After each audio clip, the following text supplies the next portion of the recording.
There's a specific moment in every dangerous situation. The moment where your gut screams at you to leave, and you have exactly one chance to listen. My name is Jake, and last spring I matched with someone on Bumble who doesn't exist. Her name was Rachel, at least that's what the profile said. Normal pictures, nothing overly edited or filtered, just a cute brunette who worked in marketing and liked hiking. We talked for a few days. She seemed refreshing, honestly, down to earth, not pushy. She actually wanted to take things slow. After about a week, we agreed to meet for dinner on a Wednesday night. She picked the restaurant, a quiet part of town. Nice place, nothing too fancy, but nicer than where I usually go. I got there early, texted her that I'd parked. No response. I waited at the entrance, checked my phone every couple minutes. 10 minutes passed, then 20. I started thinking maybe she got stuck in traffic. I messaged again saying I was inside by the hostess stand. By 30 minutes, I was getting embarrassed. It looked like I was getting stood up. The hostess asked if I wanted a table. I told her I was waiting for someone. She said no one under the name Rachel had checked in. I was about to leave when a man walked in. Mid-40s, scruffy, heavy build, black hoodie. He walked straight up to me, and he asked if I was Jake. My name wasn't on the reservation. There was no reason he should know who I was. I told him yes. He said he was Rachel's brother. He said Rachel wasn't feeling well, but she still wanted to meet me. That she'd asked him to pick me up and bring me to their place since it was really close and she didn't want to cancel. I asked why she didn't text me that. He said she tried, but her phone died. His tone was calm, polite, not aggressive, but every single word felt wrong. I asked where she lived. He said just a few blocks over. That driving would be easier because the sidewalks were icy. I stood there debating it. Part of me felt like a jerk if I refused, like maybe she really was sick and embarrassed. But the other part, the part that mattered, told me nothing about this was normal. I told him I was fine walking. I asked for the address. He said it would be better if he showed me. That's when my stomach told me not to go. I told him I'd rather reschedule, and I started walking toward the door. He stepped in front of me, not aggressively, just enough to block my path. He said Rachel would be upset, that she specifically asked him to bring me. I told him I'd text her later. He stared at me for a few seconds. Then he stepped aside and said, "Have a good night," in a tone that sounded more like a warning than anything else. I left the restaurant fast, got into my car, locked the doors immediately. As I pulled out of the parking space, I saw him standing outside the restaurant, watching me. I drove away thinking that was the end of it. It wasn't. Later that night, around 11 p.m., my phone buzzed. A message on Bumble from Rachel's profile. It said, "Why didn't you come?" I replied that her brother came to the restaurant and told me she was sick. She answered instantly, "I don't have a brother." Around 1 a.m., I got notifications. Someone was trying to log into my email, then my bank app, then my Instagram, all within minutes of each other. I changed my passwords, turned on every security feature I could. The next morning, I checked Bumble. Rachel's profile was gone, completely deleted. Around noon, I got a text from an unknown number. "You should have come with me." I blocked it. New numbers kept texting me, different area codes. "We saw you." "Next time, don't waste my time. You made it harder for yourself."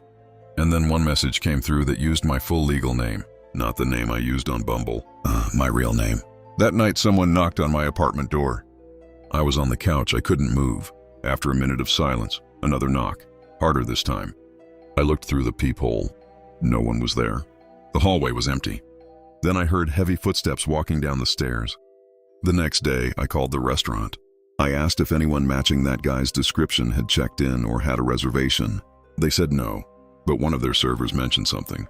A man in a hoodie had been pacing back and forth outside for almost an hour before I arrived. They thought he was waiting for someone, but he never went inside until he walked directly up to me. I reached out to the police. They couldn't trace the numbers, and since no crime had technically been committed, they couldn't do much. I deleted Bumble, changed my phone number, changed all my passwords. Things were quiet for about a week. Then one night, taking the trash out behind my building, I found a folded piece of paper shoved under the handle of the dumpster. It had my name on it. Inside was a printed photo of me standing inside the restaurant lobby, looking at my phone. The angle was from outside the window. Someone had watched me the entire time. On the back, it said, "You." I couldn't sleep for days. Eventually, the messages stopped, or maybe they just stopped showing themselves. Maybe they're still watching. The only thing I know is this: the person I met that night was not Rachel's brother, because Rachel never existed. Someone created her from scratch. Someone made an entire profile just to lure somebody somewhere, and they were expecting me to leave that restaurant with them. The worst part is, I still don't know who he was. I feel like I was supposed to disappear that night, and the only reason I didn't was because I trusted my gut at the last second.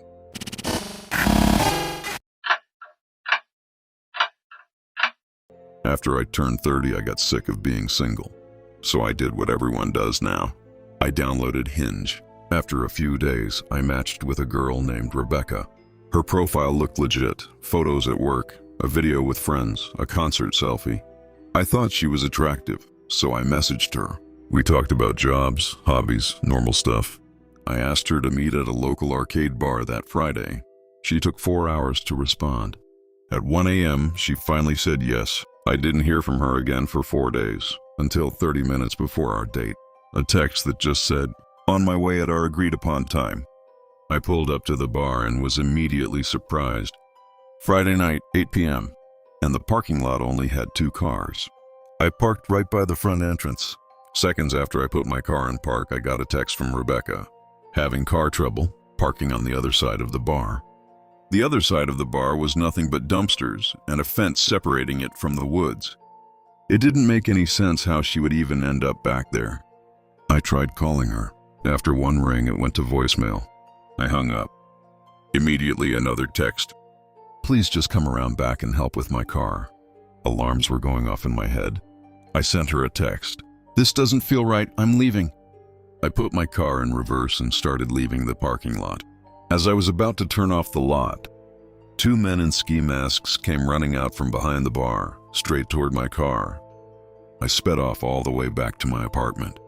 Once I got home, I noticed a big dent on my trunk, like one of them had thrown a large rock at my car as I was leaving. I didn't even notice it hit. That's how scared I was. I called the police. They said they'd keep me posted. I haven't heard back. Weirdly, this didn't totally scare me off dating apps, but I'm much more careful now. I make sure to call or FaceTime women before meeting them, because I know now that sometimes the person on the other end isn't who they say they are, and sometimes they're not even alone.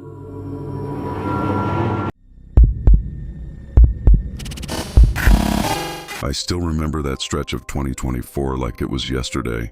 Humid city nights, cramped condo living, and the constant hum of anxiety sitting in my chest. The board exam was only a few months away. I was staying in a small condominium with 3 friends, all of us buried in review materials and occasional emotional breakdowns disguised as coffee breaks. And like every other stressed out 20-something stuck between obligation and burnout, I thought it would be a great idea to distract myself with someone new. That's when I met him. Let's call him Michael. He was charming in the beginning, calm, funny. The type of guy who replied fast, but not too fast. We started talking every day, then every night. And before I could fully process what I was doing, we were dating. Or at least something that felt like dating. Michael was everything a sane person would want. Respectful, attentive, a good conversationalist. We'd be on calls for hours while I lay on my thin condo mattress, staring at the ceiling, listening to his voice fill the room. The only weird thing, he never showed his face. He claimed his phone had been stolen and the laptop he was using didn't have a functioning camera. I didn't question it at first, but slowly, little red flags began popping up. The biggest one, the way his tone changed whenever the topic got even remotely intimate. Out of nowhere, he would ask me for explicit selfies. Every single time. I shut it down firmly. I wasn't comfortable with that, especially online. But it was like talking to someone who couldn't hear the word no. We'd argue about it, he'd push, I'd refuse, he'd sulk. Sometimes he'd apologize. Sometimes he'd respect my boundaries, only to ask again the next day like we didn't just fight about the same thing. And yet, despite all of that, I still wanted to meet him in person. To see if this connection was real, or if I was just romanticizing a voice on the other end of a screen. But every time I suggested meeting up, he had an excuse.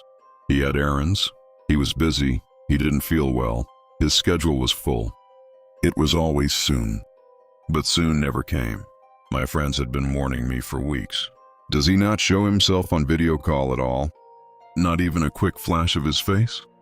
I kept defending him. I kept telling myself he wouldn't call me every day if he wasn't serious. I kept believing the version of the person he pretended to be. Then came December, weeks before Christmas. I told him, "Come over, meet my family, spend Christmas with us." He said yes, instantly, no hesitation. For the first time, I let myself believe that maybe everything would pay off. But the day before our meetup, everything shattered. He called me. His breathing was shaky, uneven. At first, I thought he was stressed. Then I realized he was crying. "Can we talk?" he whispered. He confessed everything. But I've seen uncles in their late 30s who looked younger than him. In that moment, my brain connected all the dots. The way he pushed for explicit photos. The way he'd get sulky and aggressive when I refused. The way he'd avoid meeting up. Knowing what he really looked like, what he really was, made all his past behavior 10 times more uncomfortable. When I told him I wanted to break up, he snapped. He said, "So you're just like the other girls. You only like me because of the pictures. You never cared about me." I was stunned. He lied to me, deceived me, manipulated me. Yet somehow I became the villain. He ranted, I cried, he blamed me, then he apologized, then he begged. And then came the most unhinged part. He said, "Please, just let me stay with your family on Christmas. I already told my parents I won't be home. I have nowhere else to go." I stared at my phone in disbelief. Absolutely not. I muted him, ignored every message, blocked the numbers, and I had a peaceful Christmas with my family. But if things had truly ended there, I wouldn't be writing this. For almost a year, life felt normal again. I became active on Instagram, started posting selfies, cosplay photos. It felt good to exist online without feeling watched. But the one thing I forgot, Michael and I still followed each other. One night after posting a few stories, I got a notification. One message request. "Michael. Hey, how have you been?" I didn't open it. I locked my phone and tossed it aside. But the notifications kept coming. Eventually, I opened our chat. And sitting there, sent just minutes earlier, was a photo of the front of our house. My parents weren't home. I locked all the doors, ran upstairs, shut my bedroom door, locked that too. Then I called the police. While I was on the phone, I heard knocking, pounding. He was outside, yelling my name. "Please just open the door, we can talk." His voice was desperate, unhinged, a tone I had never heard before. I crouched beside my bed, trying not to make a sound. The dispatcher kept me calm. "We're on the way, don't come out, stay on the line." I heard footsteps outside, an officer shouting. Then finally, much silence. They arrested him. When they came to the door to check on me, the officer had a serious look on his face. He said, "He was holding a knife." I had to tell my parents everything. They scolded me, but underneath the worry and anger, they were relieved that I was alive. Thinking back on the words, "he was holding a knife," still gives me the chills.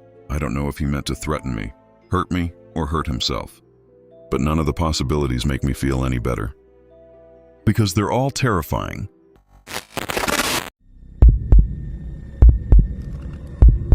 I've never been a big dating app guy.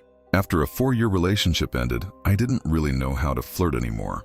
I didn't have game, so when it came time to start seriously dating again, the easy answer was Hinge. After a few days, I matched with a girl named Jenna. Pretty, Italian looking, black hair, tan skin, looked like she worked out. We hit it off immediately. After like 10 messages, she asked for my Instagram, said she hated opening the Hinge app and would rather talk there. I gave it to her. Moments later, I got a follow request from her account. Her username was JennaX1 with 3 A's or something like that. She had 2,000 followers, followed 200 people, 2 posts. Both posts were mirror selfies. She looked good. The posts got a lot of likes and comments, all thirsty looking guys. She DM'd me right away. We kept talking, the gym, traveling. We related pretty well. And surprisingly, we agreed to meet for a spontaneous drink that night. She said she was in the same town as me. So we planned for 9 p.m. I knew the bar well. I knew the bartenders. So I decided to go a little early. The bar was slightly busy. I sat at a bar stool away from people. It was 8:50. The bartender gave me an espresso martini. I DM'd Jenna that I was there, that she could take her time. Then I went through her profile a little more. I went to her tagged pictures. There were none. I went through the comments again. Not a single comment from a female. All dudes. Around this time, a man sat down on the bar stool next to me. He greeted me. "How you doing?" I nodded with a smile and went back to my phone. But he kept trying to engage in conversation. Asked if I come to this bar often, said he recognized me. I took a closer look at him. Maybe 38, slightly gray, overweight, patchy beard he should have shaved. I didn't recognize him at all. He reached out his hand for a handshake. "I'm Rob." I shook his hand and introduced myself. The bartender came over and said to him, "Finally decided to get a drink, I see." He gave a weird, subtle laugh. But that made me think. Was he already here, and he just came up to the bar to talk to me? I DM'd Jenna again. "Help me. This weird guy I think is hitting on me." My previous DM to her was left unseen. I asked her if she was on her way. Then I checked her following list. She didn't follow a single female, only dudes. What kind of girl doesn't follow any of her girlfriends? I tried calling Jenna through Instagram. She didn't pick up. It was past 9 and it seemed like she was ghosting me. I went to Hinge.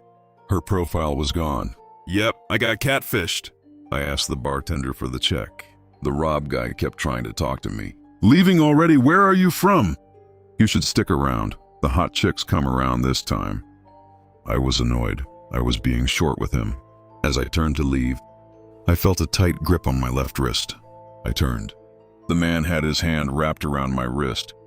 I said loud enough for other people to notice, "What the heck are you doing?" He started whispering, making a weird face. He said, "I'm Jenna. I'm sorry. Please don't go." I felt disgusting, like I needed to take a shower, like I was going to throw up. I broke free of his grip and hurried out of the bar to my car. It was a quiet drive home. I didn't play music. I didn't call anyone.